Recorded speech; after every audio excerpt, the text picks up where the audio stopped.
يا عبادي الذين أسرفوا على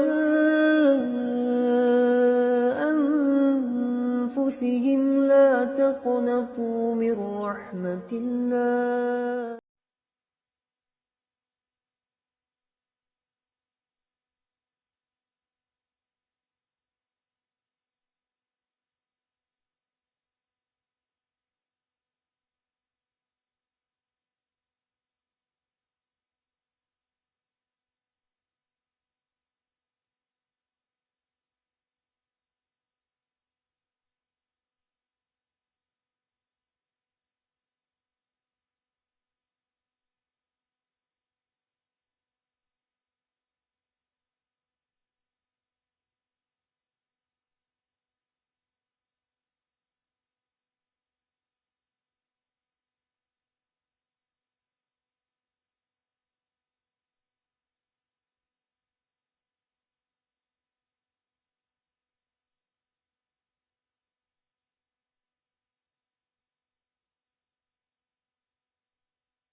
Adalah bagaimana kita selalu mengulang dan mengungkit nikmat dan pemberian Allah Subhanahu wa taala kepada hambanya.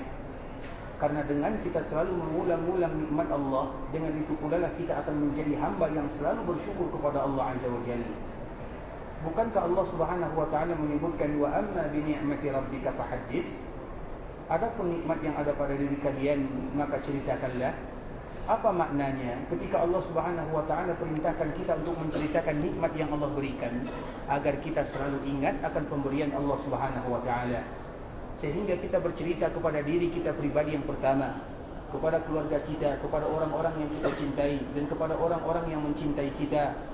Bukankah Allah berikan kepadamu nikmat bisa datang ke kota Madinah, bisa berziarah ke Masjid Nabawi, bisa berziarah ke perkuburan Nabi, bisa datang ke kota Mekah, bisa melihat Ka'bah Al-Musyarrafah. Dikala kita mengulang nikmat Allah Subhanahu wa taala tersebut, maka di saat itulah kita akan selalu bersyukur kepada Allah. Minimal kita akan selalu mengucapkan ya Allah, alhamdulillah terhadap segala nikmat yang Kau berikan. Begitu juga dengan nikmat yang lainnya. Apapun nikmat yang Allah berikan kepada hamba, maka ulanglah selalu, ingatlah selalu nikmat tersebut. Dan itulah makna di antara firman Allah Subhanahu wa taala, wa amma bi ni'mati rabbika fahaddits. Adapun dengan nikmat yang Allah berikan, maka ceritakanlah. Sehingga ayat ini kalau kita baca dari awal, ini ayat berbeda dengan ayat-ayat yang lainnya. Ayat ini ikhwatul Islam adalah ayat yang agak sedikit lama diturunkan oleh Allah kepada baginda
Jawabannya tidak lain tidak bukan ikhwatal Islam, adalah kabar gembira dari Allah untuk Nabi SAW, yang mana Allah memberikan kabar gembira berupa umatnya.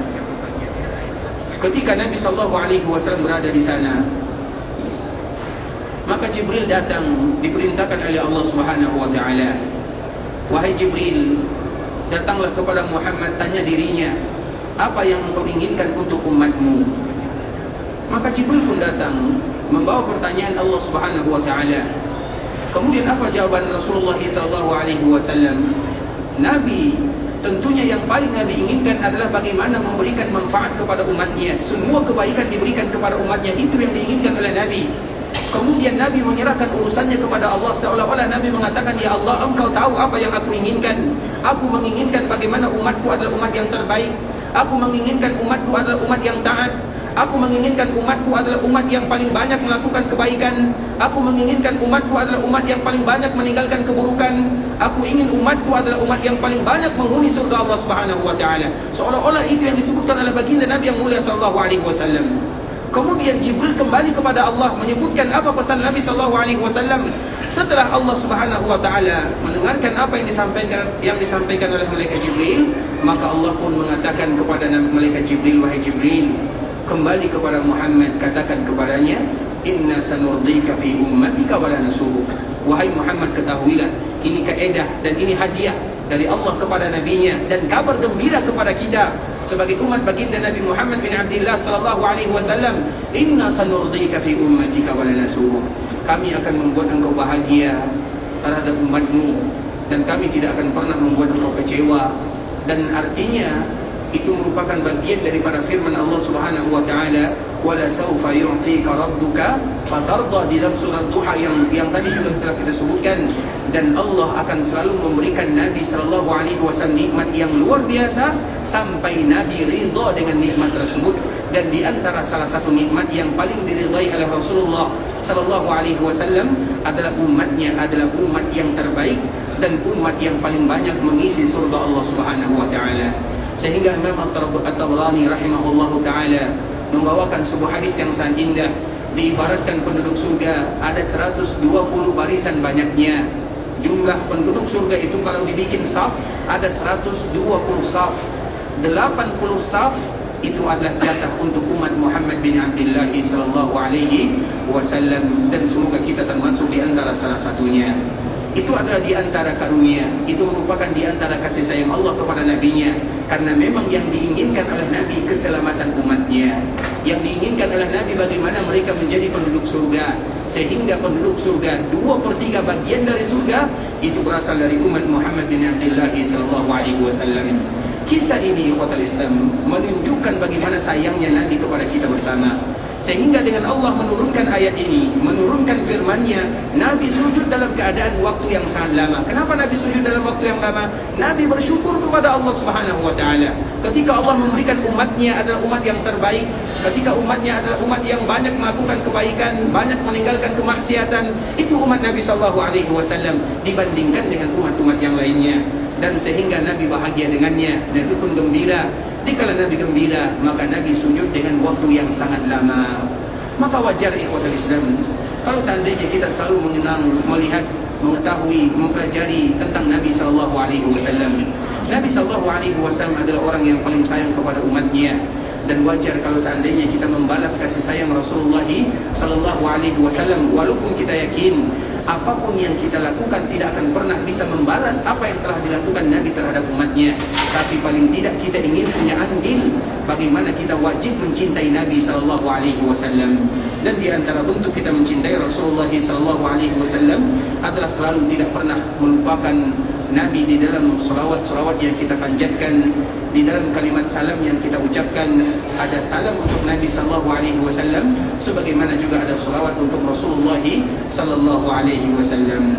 Allahumma salli ala Muhammad wa ala ali Muhammad kama sallaita ala Ibrahim wa ala ali Ibrahim innaka Hamidum Majid. Allahumma barik ala Muhammad wa ala ali Muhammad kama barakta ala Ibrahim wa ala ali Ibrahim innaka Hamidum Majid. Ikhwatul Islam, saudara kaum muslimin, para tetamu Allah rahimani wa rahimakumullah.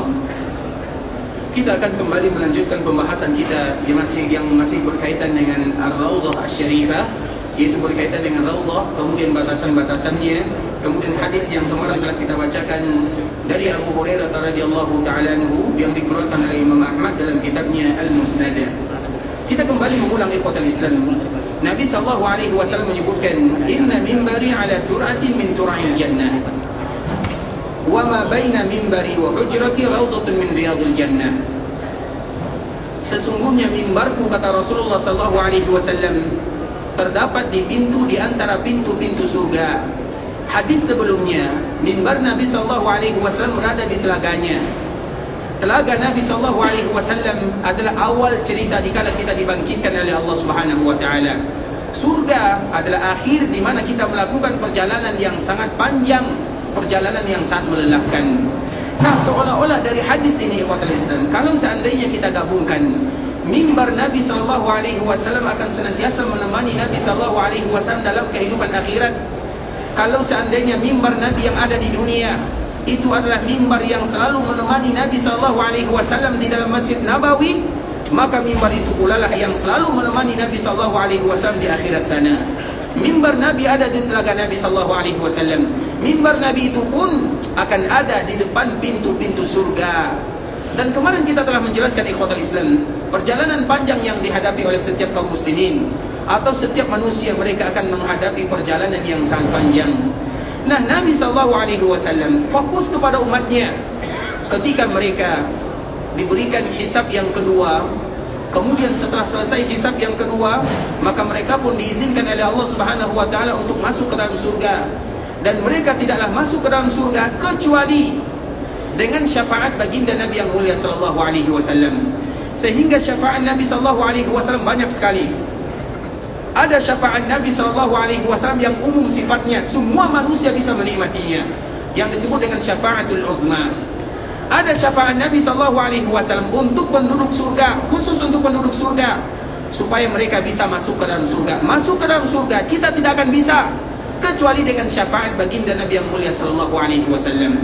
Oleh karenanya ikhwatul Islam, di antara salah satu keutamaan solawat yang tadi telah kita sebutkan, para ulama menyebutkan dari hadis Nabi SAW, Nabi menyebutkan, "Inna awlan nasi bi yaumal qiyamah aktsaruhum alayya salata." Sesungguhnya mereka yang paling pantas terhadap diriku pada hari kiamat adalah mereka yang paling banyak mengucapkan solawat kepada Nabi SAW. Apa makna inna awlan nasi bi yaumal qiyamah? Mereka yang paling pantas terhadap diriku di hari kiamat, maknanya banyak sekali. Mereka yang bisa selalu dekat dengan Nabi SAW. Mereka yang bisa mendapatkan kemudahan, mendapatkan syafaat dari Nabi SAW. Mereka yang akan diantarkan oleh Nabi SAW ke dalam surga. Karena memang surga tidak dibuka kecuali untuk Muhammad bin Abdullah yang pertama. Artinya itu juga butuh syafaat dari Nabi SAW. Sehingga penduduk surga, dikala mereka diizinkan masuk ke dalam surga, maka mereka tidak akan bisa masuk ke dalam surga kecuali melalui baginda Nabi yang mulia SAW. Maka di antara salah satu untuk bisa dimudahkan langkah kita adalah dengan hadis yang tadi telah kita bacakan, inna awlan nas bi yaumal qiyamah aktsaruhum alayya salata.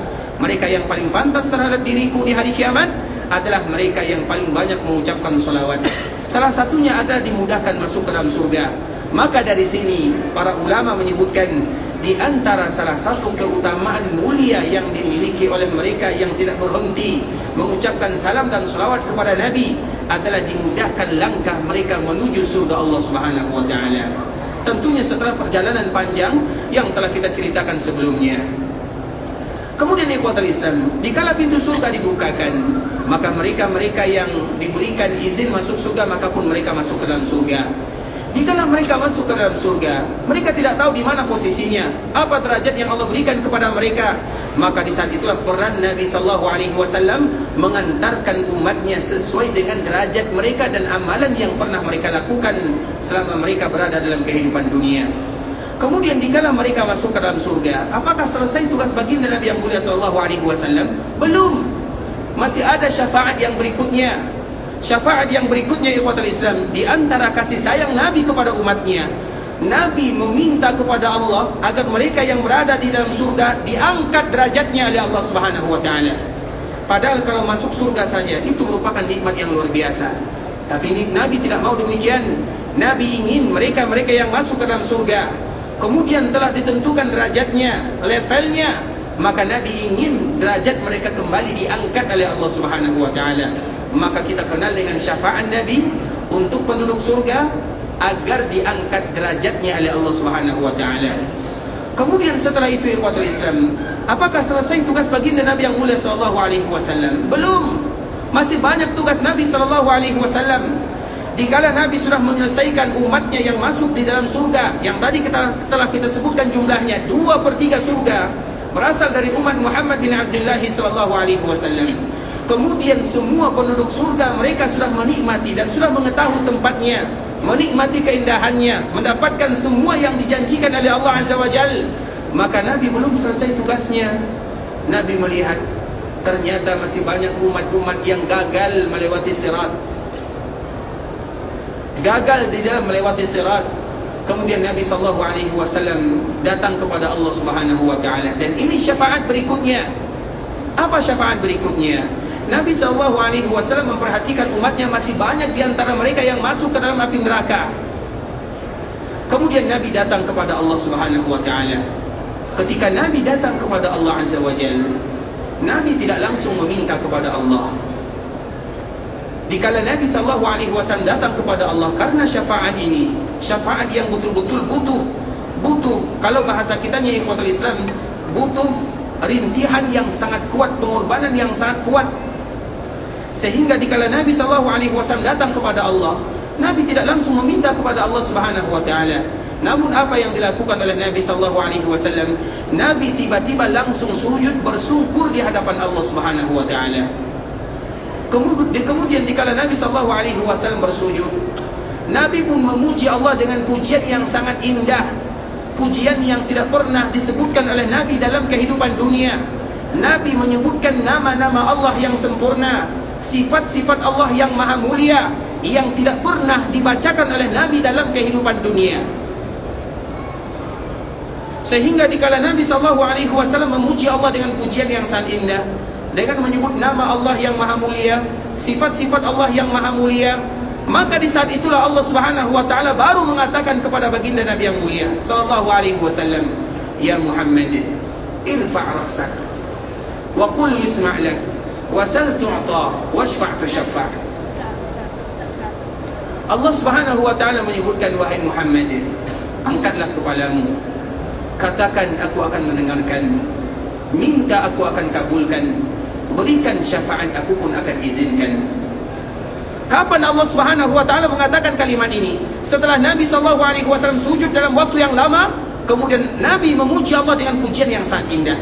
Artinya pelajaran bagi kita bersama ikhwatul Islam, kalau seandainya kita ingin meminta sesuatu yang penting sekali, yang mana kita ingin butuh kepada Allah, kita merasa tidak ada pertolongan, menghadap kepada manusia tidak mungkin bisa terkabulkan, kita merasa dunia sudah semakin sempit, tidak ada tempat lari, tempat satu-satunya lari adalah kepada Allah Azza wa Jalla, maka dikala kita ingin meminta kepada Allah, lakukan sebagaimana yang dilakukan oleh Nabi sallallahu alaihi wasallam, sujud, kemudian minta kepada Allah. Sebelum meminta kepada Allah, awali dengan muqaddimah. Apa muqaddimahnya?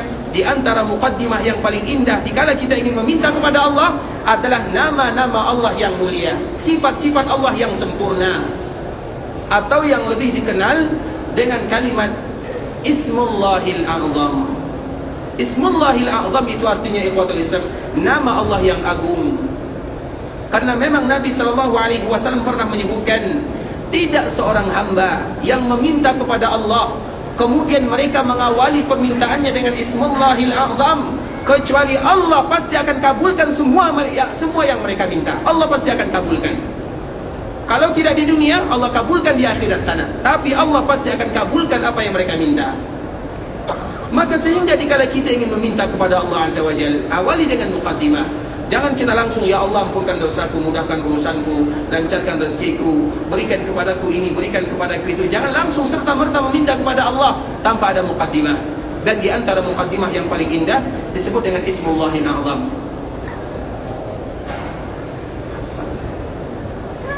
Baik, kemudian ikhwatul Islam, di antara salah satu Ismullahil A'zam, para ulama tentunya mereka berbeda. Ada yang menyebutkan Ismullahil Azam. Setiap kali kita ingin meminta, maka sebutkanlah Ya Hayyu Ya Qayyum. Sehingga ayat atau Al-Quran yang ada kalimat Al-Hayyu Al-Qayyum, maka dia pasti akan menjadi ayat dan surat yang paling indah. Makanya ayat kursi menjadi ayat yang paling mulia karena ada kalimat Hayyun Qayyum. Kemudian begitu juga dengan surat Ali Imran, Alif Lam Mim, Allahu la ilaha illa huwal Hayyul Qayyum. Begitu juga dengan surat Taha. Artinya setiap kali kita meminta kepada Allah, Ya Hayyu Ya Qayyum, birahmatika astaghits, aslih li sya'ni kullah wa la takilni ila nafsi tarfata 'ain. Kemudian minta kepada Allah Subhanahu wa taala. Atau setiap kali kita ingin meminta kepada Allah Azza wa Jal, maka bacalah nama dan sifat-sifat Allah Subhanahu wa taala. Baca semua yang kita hafal. Ya Rahman, Ya Rahim, Ya Karim, Ya Malik Al-Quddus Al-Mannan. Atau semua yang bisa kita hafal, maka ucapkanlah. Atau yang paling indah ikhwatul Islam, setiap kali kita meminta kepada Allah Azza wa Jal, maka ada sebuah kalimat kata-kata yang sangat indah. Karena Nabi sendiri menyebutkan, laqad sa'alallah bismihil a'zam alladhi idza du'iya bihi ajab wa idza su'ila bihi a'ta. Nabi pernah melakukan ibadah atau pernah masuk ke dalam Masjid Nabawi. Kemudian tiba-tiba ada orang yang berdoa.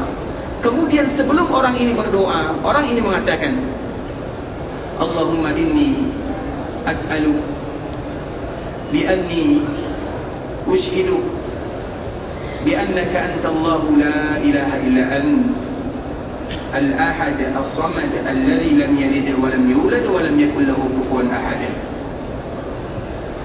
Tiba-tiba orang ini meminta. Namun sebelum dia meminta, dia mengucapkan kalimat ini. Nabi mendengarkan orang ini, sahabat ini mengatakan kalimat yang sangat mulia. Apa kata Nabi? Laqad sa'alallaha bismihil a'zam. Orang ini meminta kepada Allah dengan Ismullahil Azam. Kemudian apa kata Nabi? Alladhi idza du'iya bihi ajab. Tidak seorang pun muslim yang berdoa kepada Allah diawali dengan kalimat dan permohonan ini kecuali Allah pasti akan mengijabah doanya. Pasti, kata Nabi SAW.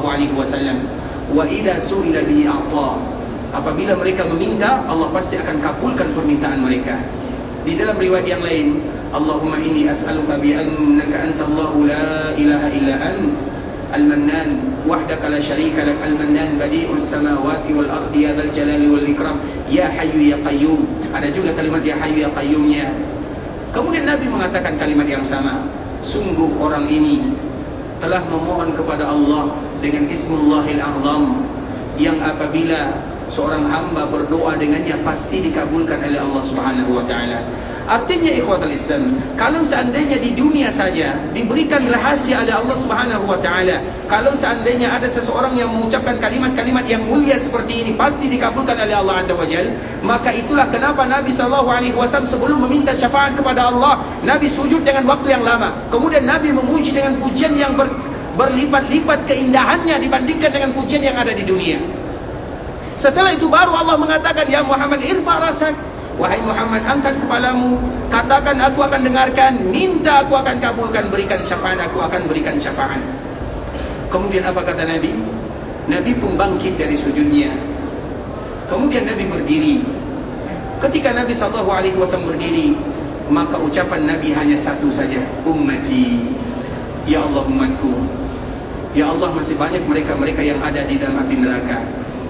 Kemudian dikala Allah Subhanahu wa taala mengizinkan Nabi SAW, karena tadi Allah berjanji aku akan kabulkan, aku akan berikan izin kepadamu untuk bisa memberikan syafaat, maka Nabi mengatakan, umatku ya Allah, banyak di antara mereka yang masih berada di dalam api neraka.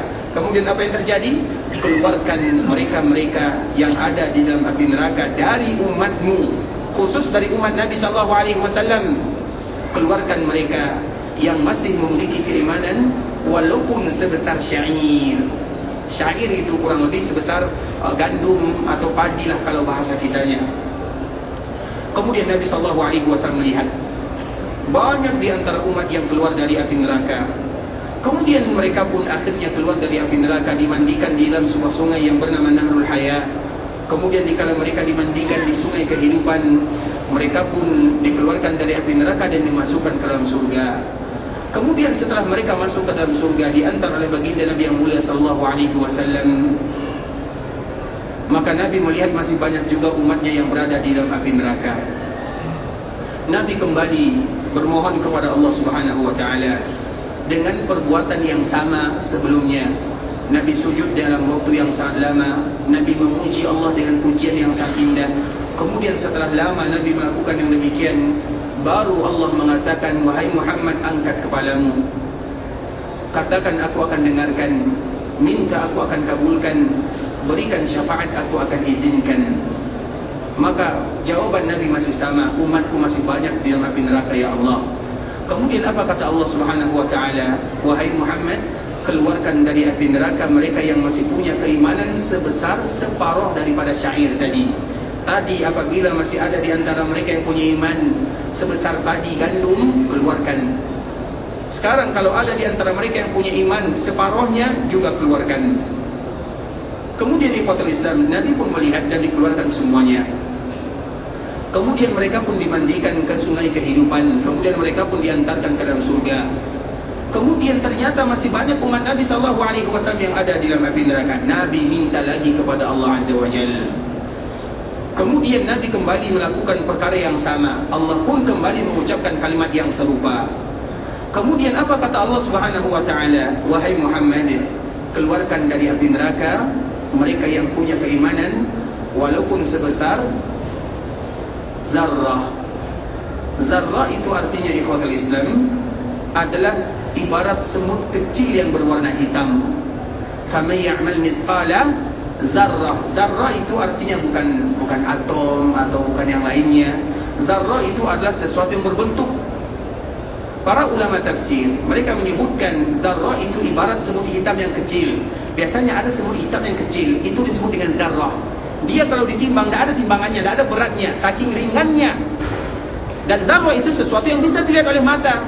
Kalau atom tidak bisa dilihat oleh mata. Maka dengan itulah para ulama menyebutkan zarrah apabila dicocokkan di dalam ayat-ayat Allah dan hadis-hadis Nabi SAW ibarat semut hitam yang kecil, bisa dilihat namun tidak ada timbangannya, seolah-olah sebegitu kecilnya. Sehingga Allah mengatakan kalau ada di antara mereka yang masih punya keimanan walaupun sebesar zarrah, keluarkan mereka dari api neraka. Maka Nabi pun kembali melihat umatnya dan dikeluarkan mereka semua dari api neraka karena izin Allah dan Allah ridho kepada orang-orang tersebut. Kemudian yang ketiga, setelah selesai yang ketiga ini, Nabi SAW masih tetap kembali kepada Allah. Ternyata masih banyak umatnya yang berada di dalam api neraka. Kemudian Nabi kembali datang kepada Allah. Yang keempat ini umatul Islam, Allah Subhanahu wa taala tidak lagi mengatakan perkataan yang sama. Nabi pun tidak lagi mengucapkan perbuatan yang serupa, tapi sudah mulai berbeda. Tidak lagi ada wewenang Rasulullah SAW. Rasulullah SAW syafaatnya sampai di sini saja. Setelah ketiga kalinya tidak ada lagi syafaat dari Nabi SAW. Lantas bagaimana umat Nabi SAW? Masih banyak umat Nabi SAW yang berada di dalam api neraka. Kemudian dikala Nabi SAW datang, maka Nabi dikejutkan dengan kasih sayang Allah Subhanahu wa taala. Ternyata syafaat itu dan yang memberikan syafaat bukan hanya Muhammad SAW, tetapi semuanya memberikan syafaat. Nabi memberikan syafaat, malaikat memberikan syafaat, orang-orang saleh memberikan syafaat, para syuhada memberikan syafaat, seorang anak memberikan syafaat kepada keluarganya, ayah memberikan syafaat kepada keturunannya, semua orang memberikan syafaat.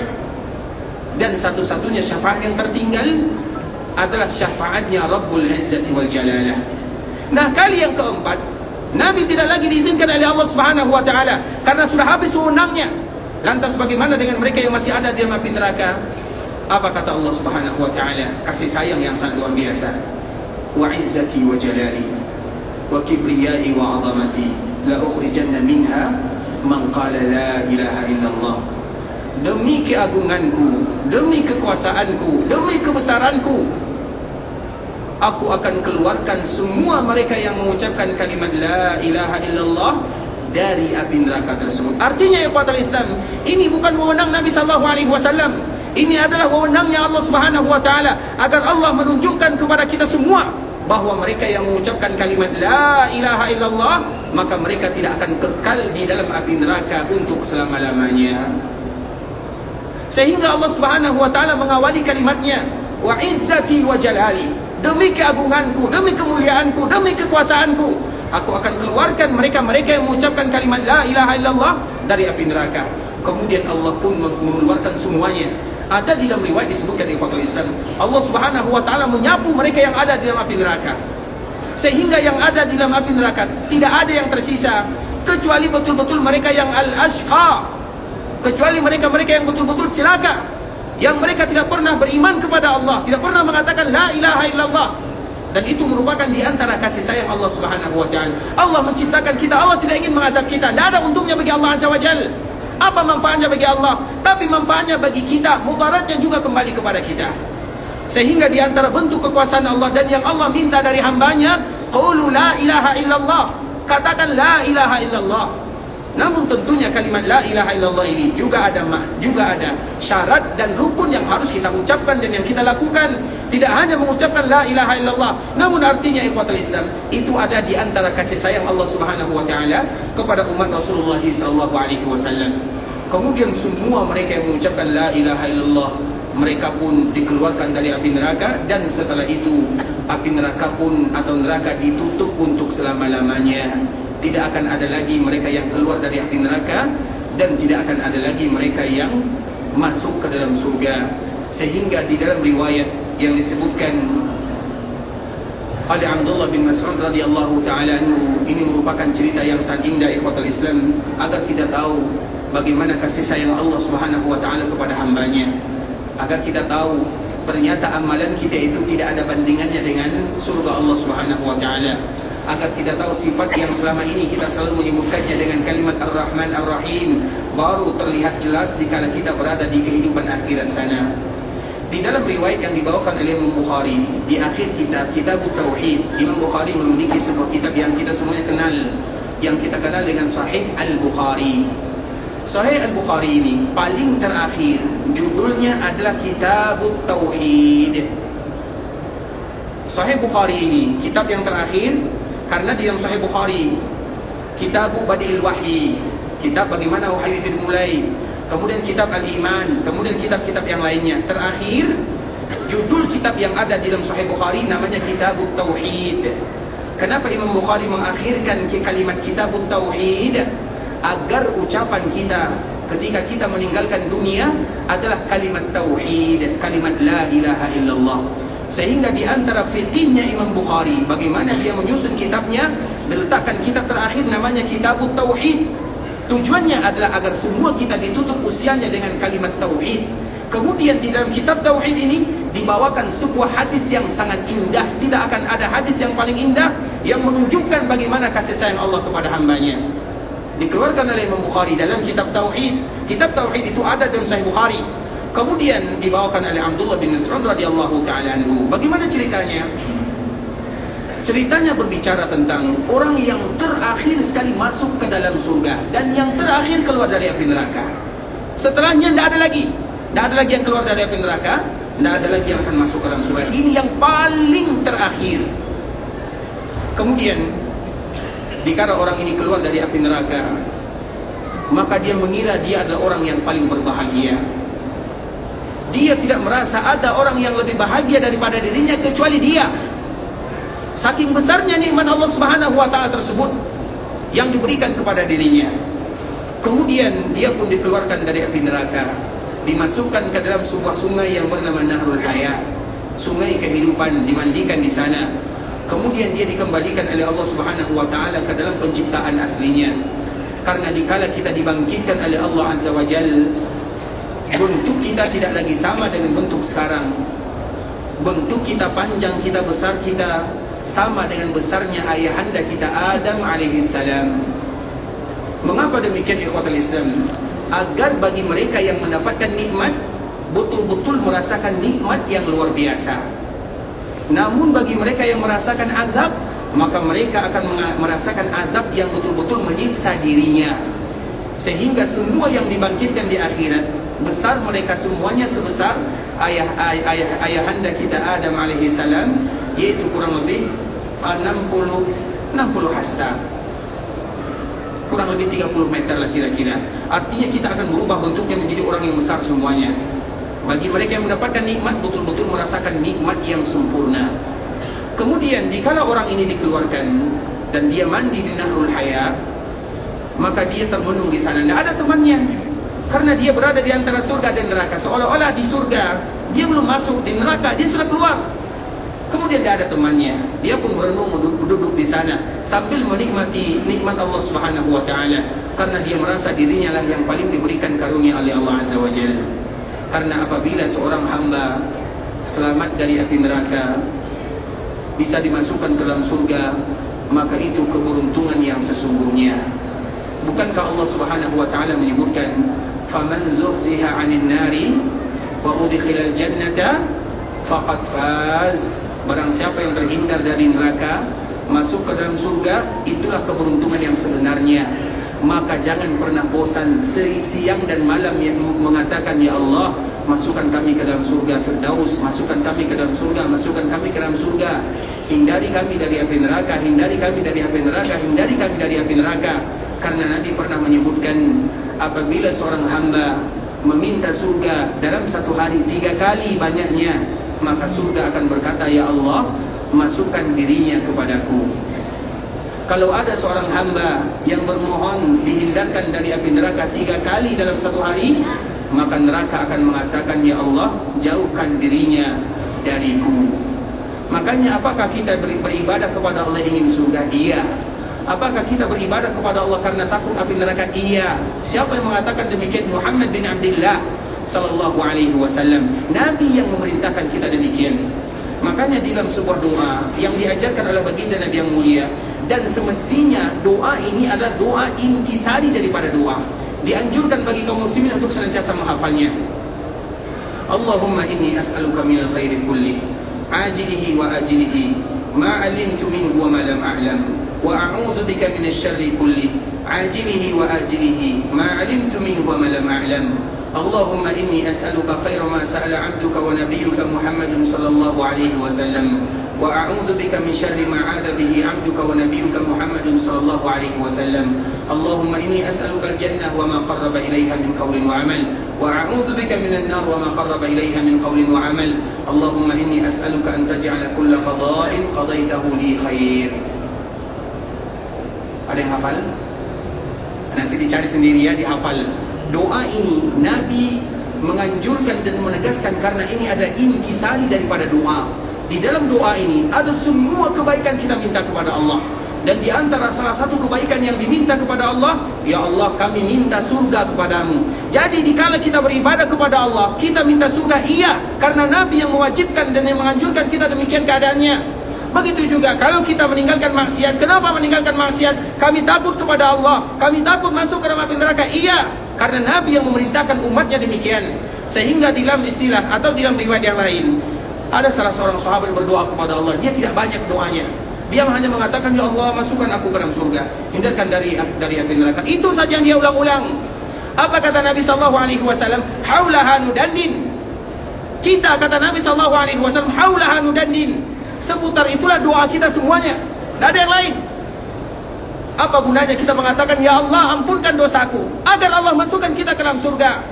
Apa gunanya kita mengatakan, "Ya Allah, ampuni dosaku," agar kita terhindar dari api neraka? Artinya kenapa demikian? Nabi meminta kepada Allah agar dirinya dimasukkan ke dalam surga, padahal surga itu kuncinya dibukakan untuk Nabi Muhammad SAW. Namun Nabi siang dan malam meminta surga kepada Allah untuk mengajar kita sebagai umatnya.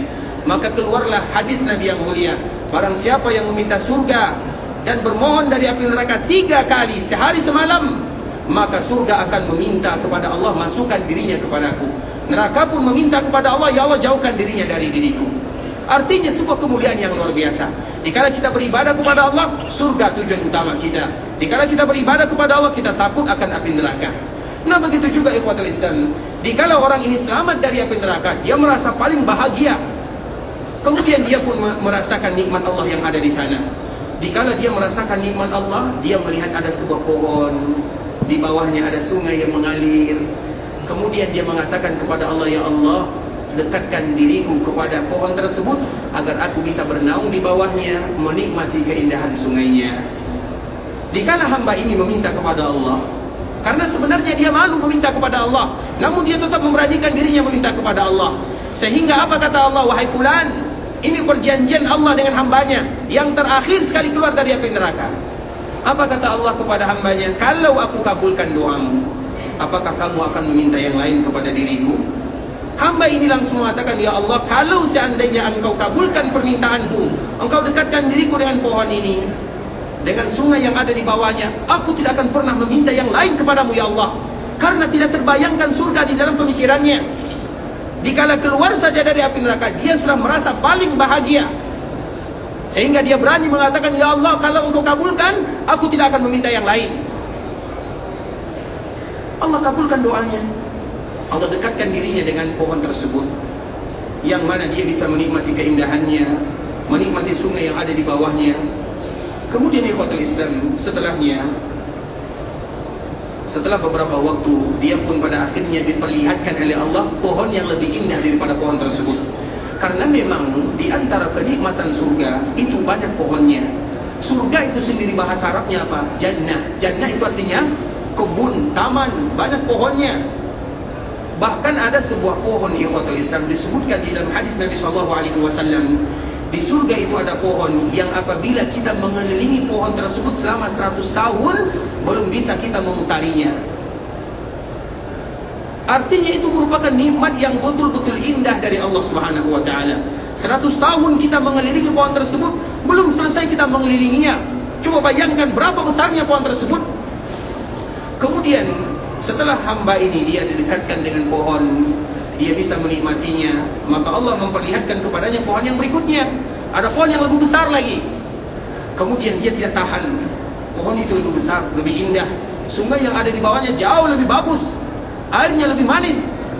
Kemudian dia pun memberanikan diri mengatakan, ya Allah, dekatkan aku dengan pohon itu. Maka mudah bagi Allah Subhanahu wa taala mengatakan, wahai fulan, bukankah tadi sudah ada perjanjian antara kamu denganku? Kalau aku kabulkan, kamu tidak lagi meminta. Namun hamba ini tidak tahan. Ya Allah, kabulkan doaku, dekatkan aku dengan pohon ini. Dan dia kembali berjanji, kalau engkau kabulkan doaku, aku tidak akan lagi meminta kepadamu.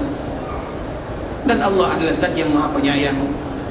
Allah adalah zat yang apabila ada hamba yang tidak meminta kepadanya, Allah marah. Allah yang apabila kita banyak meminta kepadanya semakin suka. Allah adalah zat yang Rahman dan yang Rahim. Allah marah kepada hambanya kalau hambanya tidak mau meminta.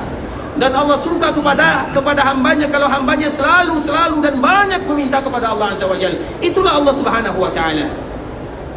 Kemudian Allah pun kabulkan permintaannya. Allah dekatkan dia dengan pohon yang berikutnya. Ketika dikabulkan, maka di saat itulah diperlihatkan kepada dirinya yang namanya surga. Baru diperlihatkan kepadanya surga. Dia pun dikala melihat surga, siapa yang bisa menahan dirinya untuk melihat surga? Surga itu ikhwatul Islam, kalau ada salah satu bidadarinya yang nongol di dunia, maka kita akan lupa kepada istri kita semuanya. Kalau ada salah satu bidadari yang meludah di dunia, semua air lautan itu yang asin menjadi tawar semuanya. Coba bayangkan, itu baru satu yang nongol, itu baru air ludahnya. Makanya Nabi SAW menyebutkan, kalian itu kalau berbicara tentang surga, tidak akan pernah terbayangkan bagaimana keindahannya. Itu baru satu, itu baru air liurnya. Belum lagi kalau dia turun ke dunia. Banyak sekali keindahan. Makanya ada sebuah kitab yang dianjurkan bagi kita membacanya. Judulnya adalah Bertamasya ke Surga. Bertamasya ke surga, seolah-olah kita diperlihatkan melalui ayat-ayat Allah dan hadis-hadis Nabi SAW bagaimana keindahan yang diberikan oleh Allah Subhanahu wa taala kepada penduduk surga. Kenapa demikian? Untuk memberikan motivasi kepada mereka, sehingga semua permasalahan yang mereka hadapi dalam kehidupan dunia, ada di antara mereka yang mendapatkan musibah, ada di antara mereka yang sakit, ada di antara mereka yang tidak ada keturunan, ada di antara mereka yang sakit saja kerjanya, ada di antara mereka yang banyak musibah yang ada di dunia. Apabila kita melihat, mengetahui bagaimana kenikmatan keindahan yang ada dalam surga, seolah-olah akan bisa meringankan beban mereka tersebut. Kemudian ikhwatul Islam, akhirnya diperlihatkan kepada hamba ini surga Allah Subhanahu wa taala. Maka setelahnya dia pun mengatakan, ya Allah, dekatkan aku ke dalam surga. Dia tidak meminta dimasukkan, hanya diminta didekatkan ke dalam surga saja. Kemudian Allah pun mengatakan perkataan yang sama, wahai fulan, bukankah tadi engkau sudah berjanji tidak lagi meminta yang lainnya? Kemudian Allah tetap mengabulkan doanya. Kemudian dikala dia mendekati surga, siapa yang tahan dekat dengan surga? kecuali pasti akan ingin memasukinya. Dia mendengarkan canda tawa orang yang ada di dalamnya, kenikmatan yang tiada tara di dalamnya. Dia pun pada akhirnya mengucapkan, dan ini permintaan terakhirnya, ya Allah, masukkan aku ke dalam surga. Allah pun pada akhirnya setelah mengatakan, bukankah engkau sudah berjanji tidak lagi meminta yang lainnya, namun Allah tetap mengabulkannya, dan Allah mengatakan, masukkan dia ke dalam surga. Dan itulah orang terakhir yang masuk ke dalam surga Allah. Setelah orang ini tidak ada lagi yang masuk ke dalam surga. Setelah orang ini tidak ada lagi yang keluar dari api neraka. Setelah dia masuk surga, dia tidak lagi berani meminta kepada Allah. Nah, sekarang giliran Allah yang menawarkan kepadanya. Tadi dia yang meminta kepada Allah, sekarang Allah yang menawarkan kepada dirinya. Karena masuk surga saja itu merupakan nikmat yang luar biasa. Maka Allah pun mengatakan, wahai fulan, maukah aku berikan kepadamu ibarat aku berikan dunia dan seisinya? Artinya itu adalah nikmat yang dirasakan oleh orang yang terakhir masuk ke dalam surga. Seolah-olah dunia ini dia yang punya. Jangankan dunia, kalau Madinah, masjid Madinah ini saja kita menjadi pengurusnya, coba bayangkan bagaimana. Madinah ini kalau kita yang punya misalnya, kita sudah merasa bangga, itu baru Madinah. Bagaimana dengan dunia? Jadi hamba ini, dia merasa heran, dia tidak lagi meminta kepada Allah Subhanahu wa taala, tapi Allah menunjukkan kasih sayangnya. Aku berikan kepadamu nikmat yang seolah-olah engkau punya dunia dan seisinya. Kemudian tidak sampai di situ saja, aku lipatkan menjadi 10 kali lipat. Itu adalah nikmat yang dirasakan bagi mereka yang terakhir masuk ke dalam surga. Sehingga orang ini, dia merasa Allah bermain-main dengan dirinya, dan dia pun mengatakan, atas tahzi'u bi, ya Allah, apakah engkau bermain-main dengan diriku?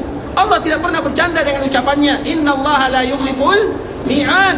Dua kaidah yang harus kita ketahui ikhwatul Islam, ada wa'dun, ada wa'idun. Kalau wa'dun artinya janji, kalau wa'idun artinya ancaman. Kalau masalah janji Allah tidak pernah pungkiri, tapi kalau masalah ancaman, banyak ancaman Allah Subhanahu wa taala yang tidak dilakukan kepada hambanya.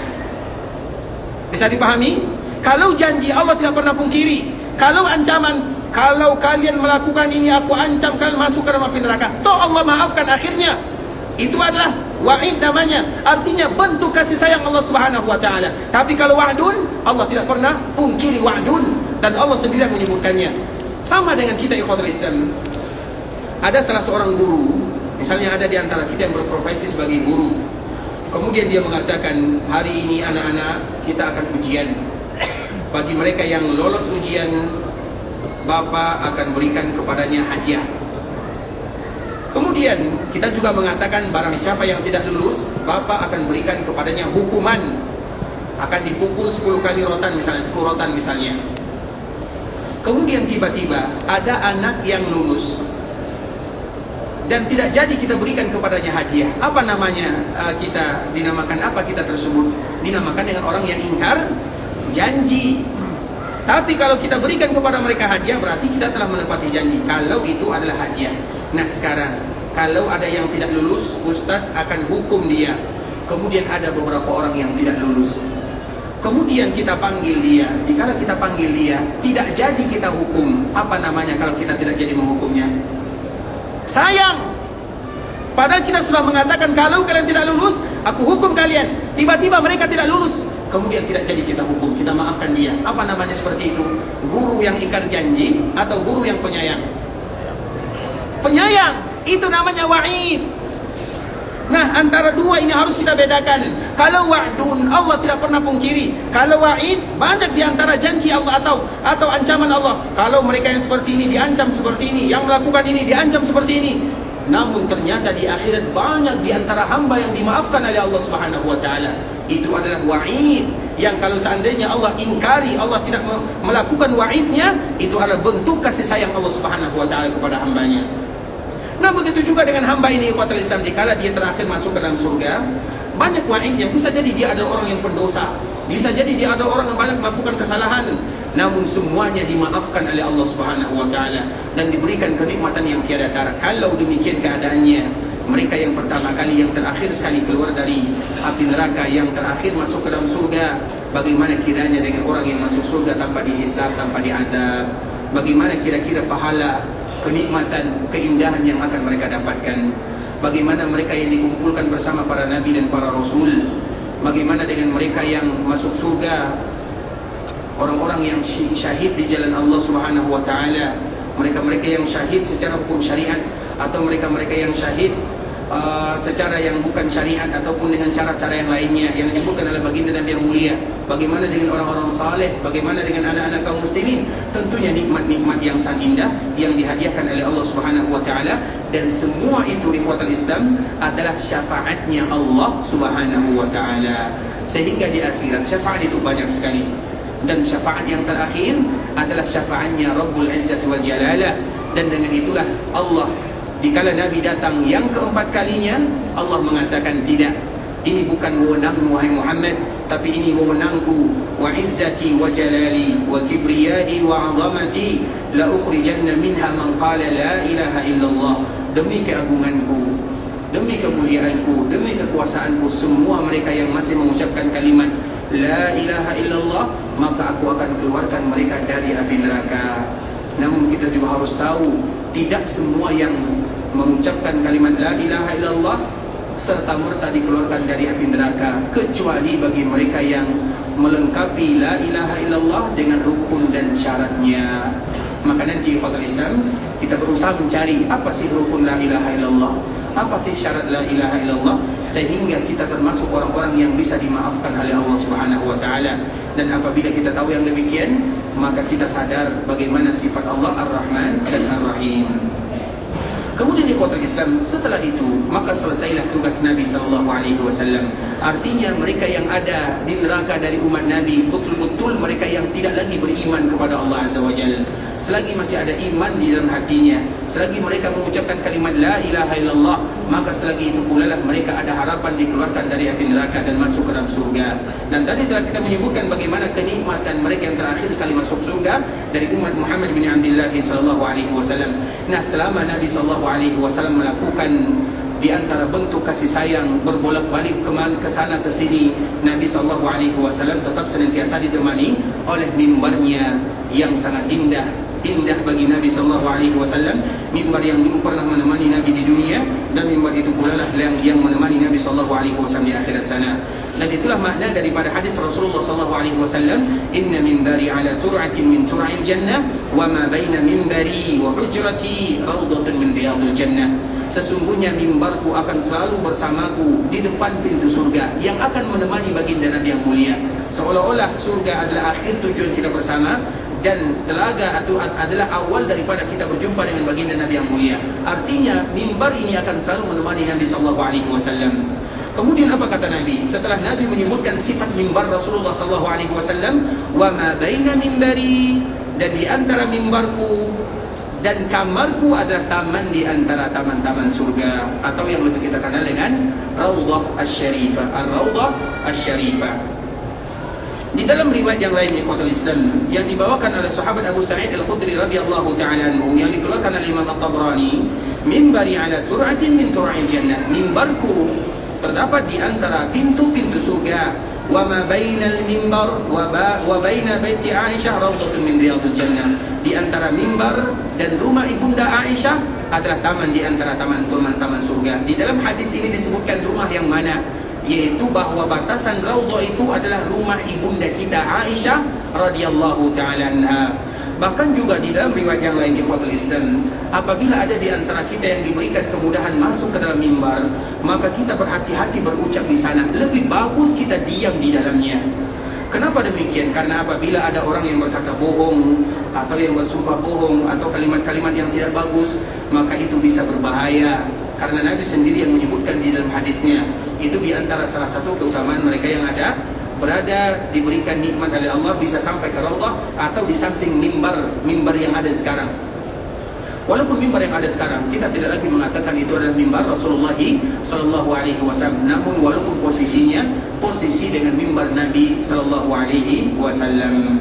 Oleh karenanya ikhwatul Islam, dapatlah kita ambil kesimpulan bahwa masjid yang dibangun oleh Nabi semuanya bukan bagian daripada Raudhah. tapi masjid atau raudhah itu di dalamnya, atau raudhah itu terdapat di dalam masjid yang dulu dibangun oleh Rasulullah sallallahu alaihi wasallam. Dan insyaallah besok kita akan lanjutkan berapa kira-kira panjang raudhah dan apa tandanya.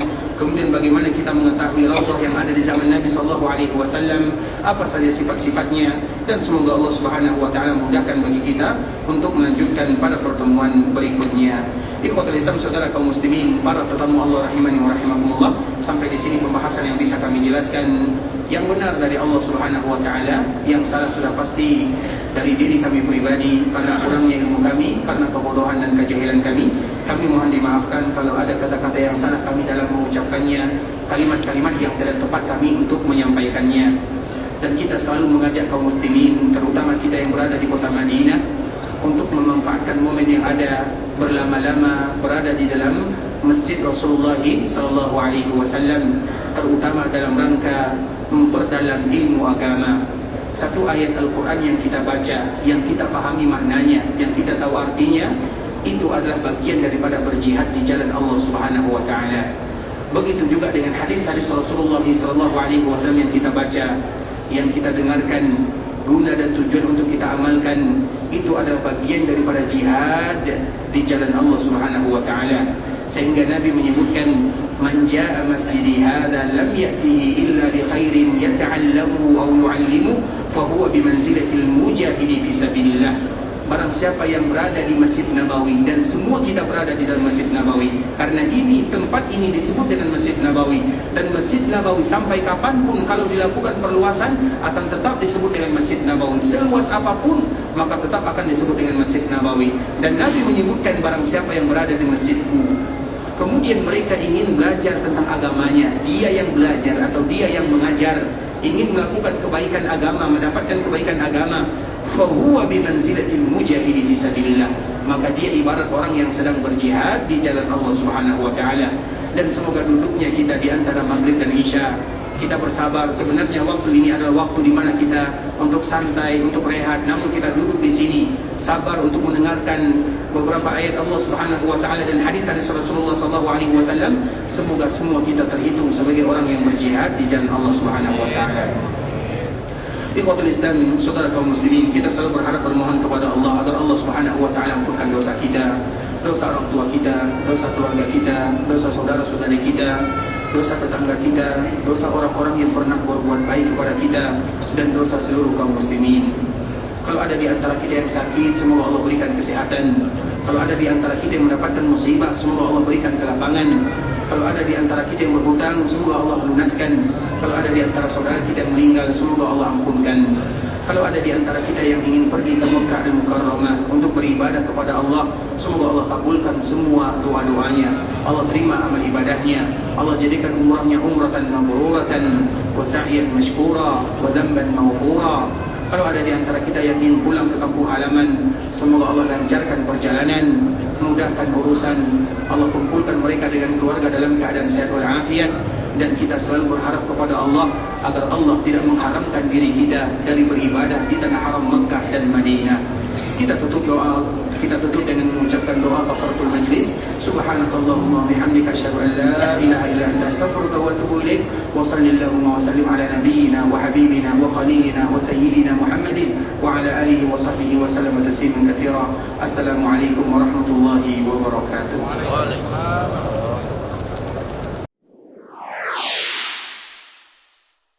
قل يا عبادي الذين أسرفوا على أنفسهم لا تقنطوا من رحمة الله